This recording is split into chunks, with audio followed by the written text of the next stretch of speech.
बाबा के पास वतन में भोग लेकर के पहुंची।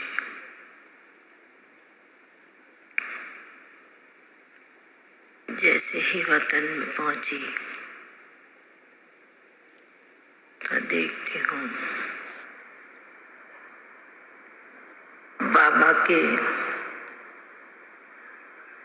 करीब एकदम दादी बैठी हुई है। जाने के साथ सभी भाई बहनों की याद दी। बाबा कहने लगे, बच्ची, दुनिया में दो चीज होती है, एक गम होता है, दूसरा खुशी होती है।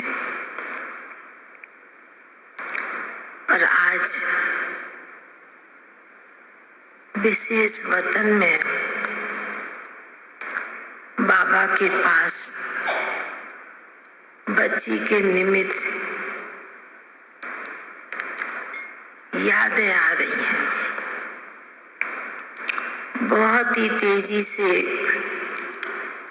श्रेष्ठ संकल्प की याद बाबा तक पहुंच रही है और याद के साथ ही बाबा ने बच्ची को, दादी को वतन में मर्ज कर लिया।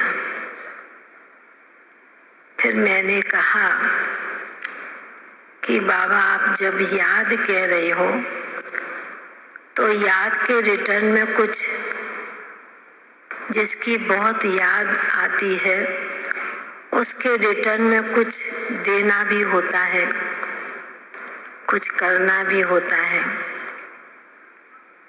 बाबा बड़ी मीठी दृष्टि से मुस्कुराते हुए कहने लगे, बच्ची, बाप को भी इसी याद के साथ बच्ची तुमने बांध लिया। तो मैंने कहा कि सभी की यादें जिस प्रकार ब्राह्मण परिवार की याद दादी के प्रति सभी की पहुंच रही है वतन में, तो आपको भी बाबा कुछ तो रिटर्न करना पड़ेगा दादी के निमित्त। ऐसे कहते हुए जैसे कि बाबा ने कहा, अच्छा बच्ची। और फिर जैसे कि मैं वतन में सो गई हूँ, गुम हो गई, मेरे को पता ही नहीं मैं कहाँ पर हूँ। और फिर देखती हूँ थोड़े समय के बाद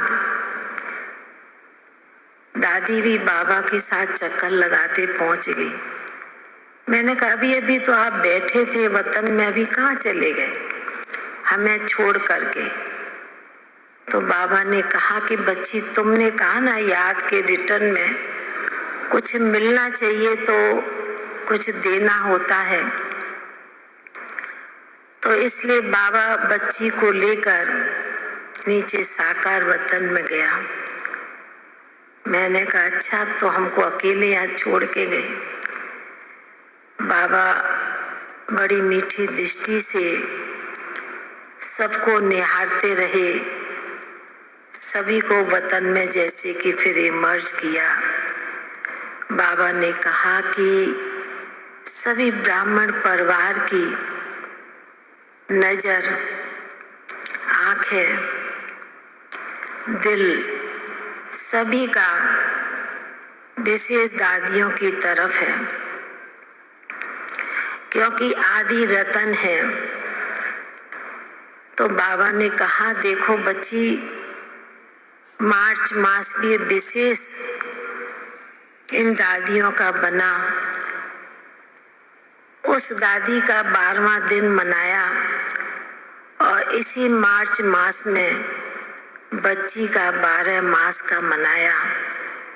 तो बाबा ने कहा कि यह भी एक संगम के समय ये भी आपसी बहुत स्नेह प्यार का सूचक है। साकार में भी इन दादियों का इतना ही प्यार रहा, इतना स्नेह से आपस में चलते रहे। तो बाबा ने कहा कि अभी वतन में भी इन दादियों का संगठन बन गया है। जब बाबा ने संगठन कहा तो कहने साथ दादी जान की तो थे ही, गुलजार दादी, बड़ी दादी, चंदमणि दादी, परदादी और भी अन्य दादियाँ एकदम वतन में इमर्ज हो गई। बाबा ने कहा कि यह जिस प्रकार दादियों का संगठन संगम युग पर बहुत ही श्रेष्ठ मजबूत रहा,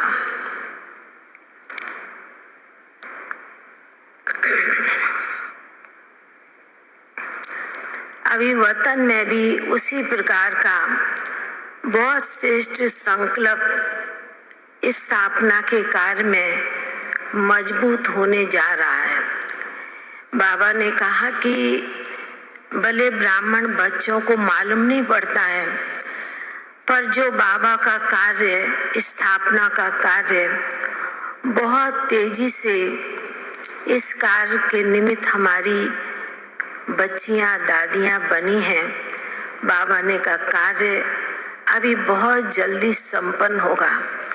तो बाबा जैसे कि दादियों को सामने रख ऐसा सुंदर कहीं दृश्य लग रहा था।